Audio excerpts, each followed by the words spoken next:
So তোমরা কিন্তু তোমাদের প্রথম এক্সামটা দিয়ে ফেলেছো, আলহামদুলিল্লাহ।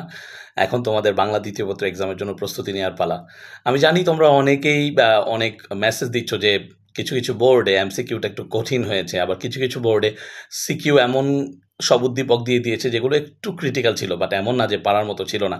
সো আই ক্যান আন্ডারস্ট্যান্ড অনেকেরই হয়তো এমসিকিউটা একটু ভালো যায়নি, বা অনেকের হয়তো সিকিউ পুরোপুরি লিখতে পারেনি।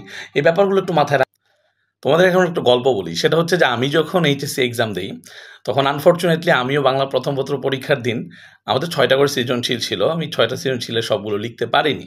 আমি যখন ৬ নম্বর সৃজনশীলটা লেখা শুরু করি, তখনই হচ্ছে প্রায় সময় শেষ বলে বারবার তাগদা দিচ্ছিল। তো আমি কোনো মতো ক আর খটা উত্তরটা লিখি ১ পৃষ্ঠা।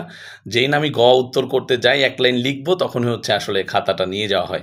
সো আলটিমেটলি হ্যাঁ, আমি একটু স্লো ছিলাম, তাই পুরোপুরি লিখতে পারিনি। তোমাদের অনেকেই আজকেও দেখলাম যে ৭টা সৃজনশীল পুরোপুরি লিখতে পারো নাই। আমি তোমাদেরকে বলবো যে একদমই টেনশন নিও না, কারণ এরকম অনেকের সাথে হয়েছে, আমার সাথে হয়েছে, XYZ ABC অনেকের সাথে হয়েছে।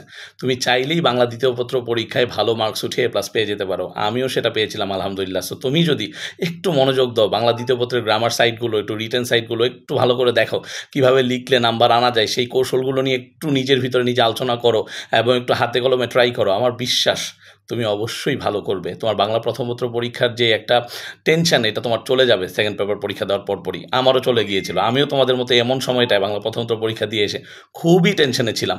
বাট আলহামদুলিল্লাহ আমি আমার এক টিচারের কাছে যাই, তার সাথে কথাবার্তা বলি এবং সে আমাকে সাহস দেয়, এবং আলহামদুলিল্লাহ আমি একদিন তারপর প্রিপারেশন নিয়ে বাংলা দ্বিতীয় পত্র পরীক্ষাটা এমনভাবে দিয়ে আসি যাতে করে আমি A+টা এনশিওর করতে পারি। সো তোমাদের জন্য শুভকামনা, পড়াশোনা করতে থাকো এবং ইনশাল্লাহ ইংরেজি পরীক্ষার সময় তো দেখাই হচ্ছে।